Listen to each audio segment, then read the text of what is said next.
Bienvenidos al curso Project Management orientado a la certificación PMP. Los saluda como siempre el profesor Eduardo Vaso Zafra. En esta oportunidad vamos a ver la unidad 2.1, gestión del cronograma del proyecto, la primera parte de la gestión del cronograma del proyecto. La gestión del cronograma incluye los procesos para terminar el proyecto a tiempo y es responsabilidad del gerente del proyecto analizar la posibilidad de lograr la fecha de fin o de no lograr la fecha de fin. Esa es una de las responsabilidades más importantes del gerente del proyecto. Ver qué posibilidad hay de que realmente el proyecto logre cumplir con los tiempos que se han establecido. Existen 6 procesos para la gestión del cronograma. El primero es planificar la gestión del cronograma, en el cual definimos cómo vamos a tratar al cronograma, quién va a ser el encargado, qué herramientas y técnicas, dónde lo guardamos. En este proceso entonces todavía no entramos al cronograma, sino que pensamos, definimos cómo vamos a trabajar con el cronograma. El segundo proceso es definir las actividades, es decir, cuáles son las actividades que van a ir en ese cronograma. Tercer proceso, secuenciar las actividades. ¿Qué actividad viene primera? ¿Qué actividad viene después? Todas las actividades están en una secuencia. El proceso número 4, estimar la duración de las actividades. Se refiere a determinar individualmente cuánto tiempo dura cada actividad. El proceso número 5 se hace luego que hemos hecho los 4 procesos anteriores, desarrollar el cronograma. Una vez que hemos hecho los 4 procesos anteriores, recién podemos tener el cronograma del proyecto. Y finalmente, el sexto proceso se llama controlar el cronograma. Es normal que hayan desviaciones en el proyecto, es totalmente normal. Y para eso debemos hacer este control del cronograma, hacer pequeños cambios para que el proyecto regrese a su cronograma y actualizar el cronograma. Eso significa controlar el cronograma. Veamos primero entonces el proceso número 1, planificar la gestión del cronograma. Consiste en establecer políticas, procedimientos para planificar, gestionar, ejecutar y controlar el cronograma. Es una guía acerca de cómo vamos a gestionar el cronograma del proyecto. Entradas, el acta de constitución, el plan para la dirección del proyecto, factores ambientales y los activos de los procesos de la organización. Herramientas y técnicas, como siempre, nos vamos a demorar un poquito más, las vamos a ver con un poquito más de calma. Las herramientas y técnicas, en este caso para planificar la gestión del cronograma, son 3: juicio de expertos, análisis de datos y reuniones. Juicio de expertos, esa herramienta ya la conocen ustedes, la hemos visto en otros procesos, se refiere a la información recibida de partes con experiencia y conocimientos. Entonces, voy a planificar la gestión del cronograma, es una buena idea consultarle a un experto, a un grupo de expertos, a una organización experta. Esa es la herramienta juicio de expertos. La segunda herramienta para planificar la gestión del cronograma, análisis de datos. Puede incluir, pero no se limitan a planificación gradual, rolling wave planning. ¿Qué es esta planificación gradual? Significa que las cosas que voy a hacer en corto plazo las planifico con mucho detalle, y lo que voy a hacer a largo plazo, lo que voy a hacer acá dentro de 2 años, eso todavía no le pongo detalle. ¿Por qué? Porque hay mucha incertidumbre en lo que voy a hacer dentro de 2 años. Tal vez no valga la pena planificarlo con tanto detalle. Esa es la planificación gradual o rolling wave planning. Lo que voy a hacer a corto plazo, mucho detalle. Lo que voy a hacer en el futuro no tiene mucho detalle. Análisis de alternativas, también para la planificación del cronograma. Puedo tener, por ejemplo, una alternativa, hacer un trabajo de manera manual o hacerlo también con maquinaria. Hay diferentes alternativas para hacer un mismo trabajo. También en la planificación de la gestión del cronograma debería decidir la frecuencia para revisar y actualizar el cronograma. Recuerden ustedes que, como habíamos dicho hace unos minutos, el cronograma se va a desactualizar. ¿Qué significa eso? Nosotros hacemos una planificación inicial. Esa planificación es muy probable que no se cumpla exactamente. Algunas actividades se van a adelantar, otras se van a retrasar. Entonces el cronograma tiene que actualizarse. Y al planificar la gestión del cronograma, yo tengo que decidir cada cuánto tiempo lo voy a revisar o actualizar. Puede ser tal vez una vez al día, una vez a la semana, una vez cada 15 días, una vez al mes. ¿Cuál es la mejor? En realidad depende de ti como gerente de proyecto y dependiendo de las necesidades del proyecto, cuál es la mejor frecuencia para actualizar el cronograma. Se tiene que decidir para cada proyecto. La tercera herramienta, reuniones. Ya la hemos visto en procesos anteriores. Las reuniones deben ser efectivas y seguir reglas para que no se desordenen. Para planificar la gestión del cronograma, entonces también buena idea tener reuniones. Salidas de planificar la gestión del cronograma, el plan de gestión del cronograma, que puede establecer un modelo de cronograma, el nivel de exactitud, unidades de medida, enlaces con los procesos de la organización, el modelo de mantenimiento del cronograma, umbrales de control, reglas para medición del desempeño, formatos de reporte, etc. El plan de gestión del cronograma puede incluir eso, puede incluir mayor detalle, puede incluir más puntos, o si tú no lo consideras necesario, no tiene por qué incluir estos puntos. Recuerden que cada uno de los planes debe hacerse de acuerdo a las necesidades del proyecto. El segundo proceso, definir las actividades. Consiste en identificar y documentar las actividades específicas a ser desarrolladas para elaborar los entregables del proyecto. La definición de actividades se hace descomponiendo los paquetes de trabajo de la EDT o WBS que vimos en la clase de gestión del alcance. En el mundo real, la definición de actividades no siempre tiene que hacerse. Algunos gerentes trabajan directamente con paquetes de trabajo, porque ya tienen detalle suficiente estos paquetes de trabajo para realizar la programación y control. Las dos formas de trabajo están bien. Eso es lo que nos dice la teoría de gestión de proyectos.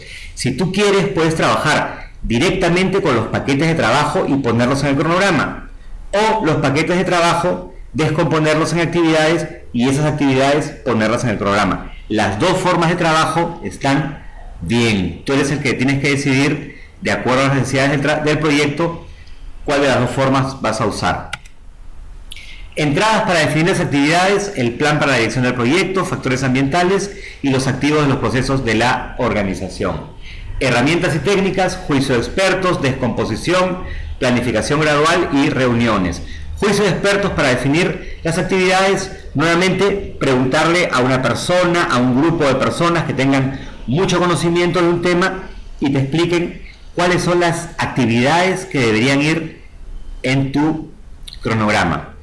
Descomposición, también habíamos visto esta herramienta antes en gestión del alcance, es dividir entregables en partes más pequeñas para hacerlas más manejables.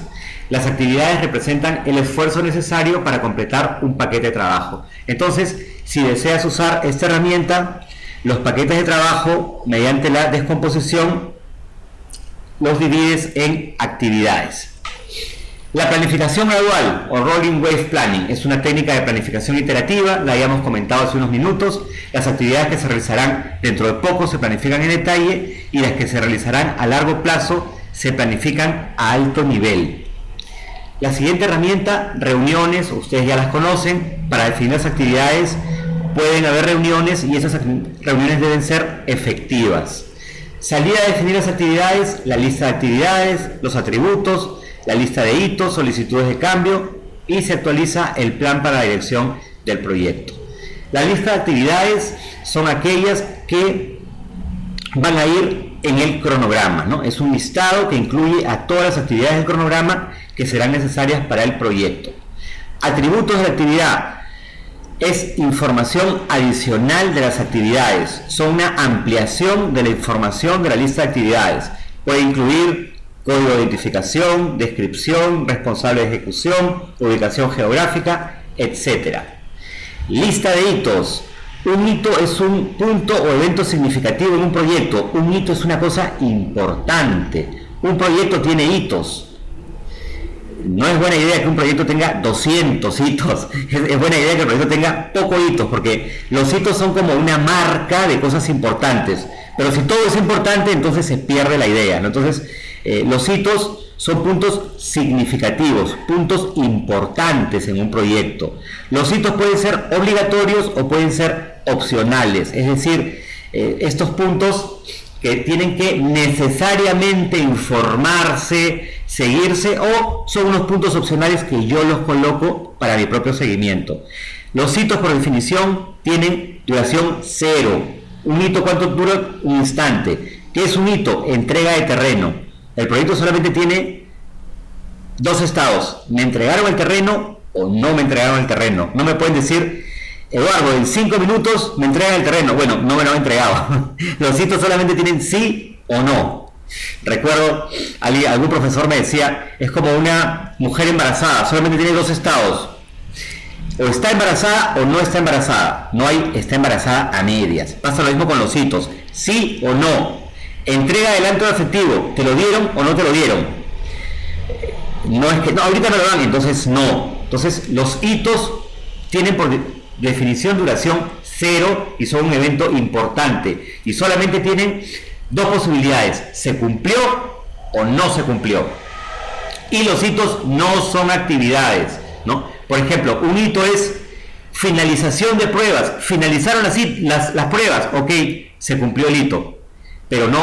Pero finalización, no puede ser realizar las pruebas, no. Los hitos son instantáneos, ¿no?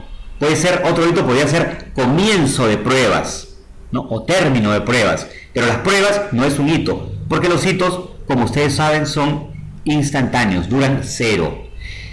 La cuarta herramienta o la cuarta salida de definir las actividades, solicitudes de cambio, es normal. Las solicitudes de cambio se procesan por medio del proceso realizar el control integrado de cambios. Los cambios que sean aprobados pasarán a formar parte de la línea base del proyecto, ¿no? La línea base del proyecto. ¿Qué es la línea base del proyecto? Es como que está congelada cierta información del proyecto. Si hay algún cambio, esta línea base debería de cambiarse. La quinta salida, actualización del plan para la dirección del proyecto. Se puede actualizar, por ejemplo, la línea base del cronograma, la línea base de costos, se actualiza. Ahora vamos a ver el tercer proceso: secuenciar las actividades. ¿Qué es secuenciar las actividades? Consiste en identificar y documentar las relaciones entre las actividades del proyecto. Definir la secuencia lógica de trabajo, teniendo en cuenta las restricciones. Cada actividad, a excepción de la primera y la última, se deben conectar al menos con una predecesora y con una sucesora. ¿A qué se refiere esto? Se refiere a que no puede haber ninguna actividad que no esté conectada a todas las demás, ¿no? Todas las actividades deben estar conectadas. Entradas para secuenciar las actividades: el plan para la dirección del proyecto, documentos del proyecto, factores ambientales y activos de los procesos de la organización. Herramientas y técnicas: el método de diagramación por precedencia, determinación e integración de las precedencias, adelantos y retrasos, y el sistema de información para la dirección de proyectos, el Project Management Information System, PMIS. El método de diagramación por precedencias lo vamos a estudiar con más detalle en el siguiente módulo, en la segunda parte de este curso. Es una técnica de diagramación del cronograma en la cual las actividades se vinculan mediante una o más relaciones lógicas y se representan mediante nodos. Acá vemos una representación del método de diagramación por precedencia. Existen 4 tipos de dependencias en el método de diagramación por precedencia. La primera, final e inicio. Cuando A termina, B puede iniciar. La segunda, final-final. Cuando A termina, B puede terminar. La tercera, inicio a inicio. Cuando A inicio, B puede iniciar. Y la cuarta, inicio final. Cuando A inicia, B puede terminar.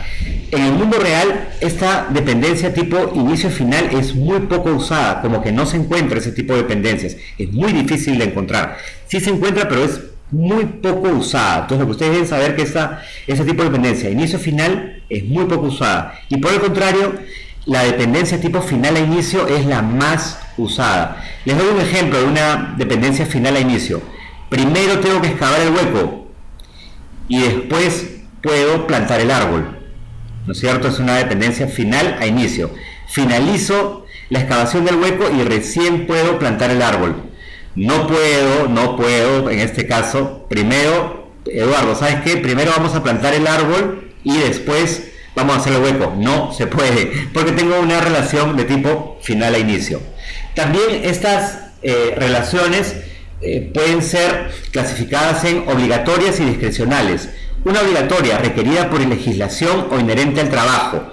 Un ejemplo, la que les daba antes, una relación obligatoria es, por ejemplo, primero hago el hueco y después coloco al árbol. Es una dependencia obligatoria. Otra dependencia obligatoria, primero obtengo el permiso de desbosque y después corto los árboles. Es una dependencia obligatoria. Primero obtengo el permiso de construcción y luego comienzo la construcción. Esa es una dependencia obligatoria. Una dependencia discrecional. El equipo del proyecto las determina de acuerdo a su conveniencia y pueden modificarse o eliminarse.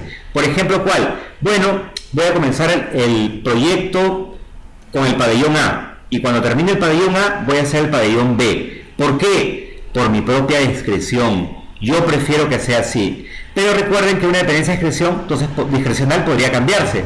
Tal vez con el tiempo cambiemos de idea y digamos, no, primero vamos a hacer el pabellón B y después vamos a hacer el pabellón A. Entonces, interesante, las dependencias obligatorias normalmente no se pueden cambiar y las dependencias discrecionales sí. También otra forma de clasificar las dependencias es por dependencias externas e internas.